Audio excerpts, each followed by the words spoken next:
Our special guest says that he doesn't want this big long intro, but if it were mine, I would want every word of this thing. He's coached basketball for 33 plus years in the state of Wisconsin before retiring in 2005. He coached at the collegiate and high school levels, winning championships at every school he worked.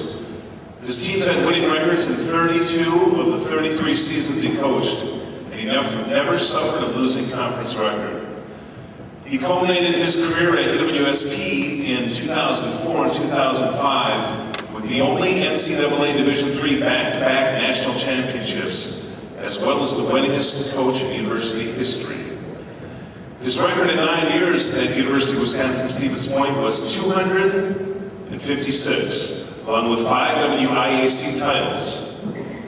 In high school, his record was 280 and 119 with 6 conference championships and 2 WIAA Final Four state appearances at the high school level, including one right here in Wisconsin Rapids. He also helped UW Eau Claire as an assistant. He was honored with National and State Coach of the Year honors and was a 2006 inductee into the Wisconsin Basketball Coaches Association Hall of Fame. He's recently been honored as a 2010 inductee into the UWSP Athletic Hall of Fame along with his son Nick and the 2004 and 2005 national title teams. Wisconsin Rapids Lincoln announced Jack as a 2010 inductee into their Hall of Fame. The basketball court at UWSP was formally dedicated as Bennet Court in 2009 in honor of Jack and his older brother Dick. He's a frequent motivational speaker at civic business and school and athletic events. He and his wife Sue are retired educators who reside in Clover. And as you are about to learn, he knows a thing or two about sportsmanship. We're fortunate to have him with us tonight. Please give him a big Assumption Catholic Schools welcome, Coach Jack Bennet.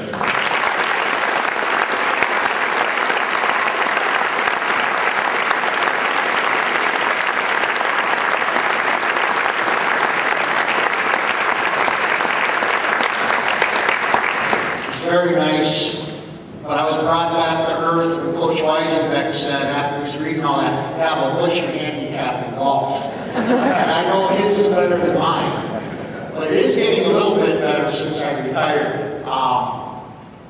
It's really an honor to be here. Rapids is special. Yes, I coached at Lincoln, but I swear, I don't think there's any city in the nation that had a Raider Royal basketball camp.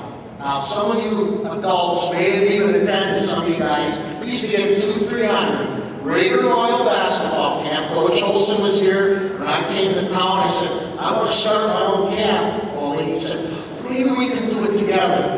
And we had a ton of kids. But here's the real kicker. Not only was it a Catholic high school and a public high school, the one year we gave away duffel bags, athletic bags. And I know this has never been done. Half of it was sponsored by McDonald's and the other half by Burger King. It was a black bag, and I remember saying, that's pretty good, we got them together to sponsor our bags. I really do have some special memories in this town. One of my all-time favorite families, she's a dad here with his daughter tonight, Andy Metcalf, and I remember the year when we went to state, he had just a heck of a state tournament back in when was that? 1980, when was it? 83, right? There we go. First of all, I want to ask, did anybody here go to Stevens Point? Or kids maybe are going to go there. That's super. How about Madison? You guys meet up? That's okay. St. Norbert, anyone? Good, St. Norbert. Oshkosh? Ooh, I figured some Oshkosh. Anybody go to River Falls? Whitewater? Anybody go to Stout? I'll speak slowly for you, Stout grads. I'll just take it really easy. I'm just kidding. I'm just kidding. Stout was a very good school. I wasn't sure when Coach Burkhauser asked me to speak, and I said, I've been retired. I think I've forgotten what's really important. He said, well, try to remember, okay? And could you just come in and talk a little bit about what's important? And I'll tell you, what I am going to say, and I know what the 6 most important words anytime a person's giving a speech, the ones that you all want to hear is, thanks for coming, drive home safely. I won't go real long, but please, athletes especially listen, but this is just as much for the parents. I think I would challenge you to think about what is it that you want Assumption Athletics to stand for?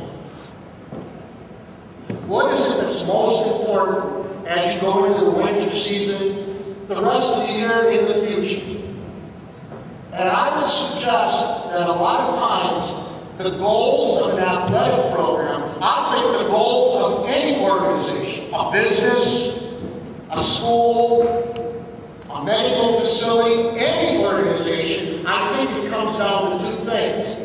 Do you want to stand for quantity or quality? What's most important? Is it the numbers? In athletics, I think we live in a day and age when it's all about numbers.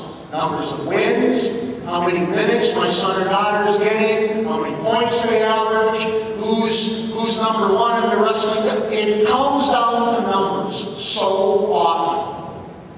And I know we can't escape it. That's why they have scoreboards. It's not intramurals. It's not just show up and play, and we really don't care who wins and loses. I was not always a good loser. And I know some people could probably attest to that. If there are any officials here, they could attest to it.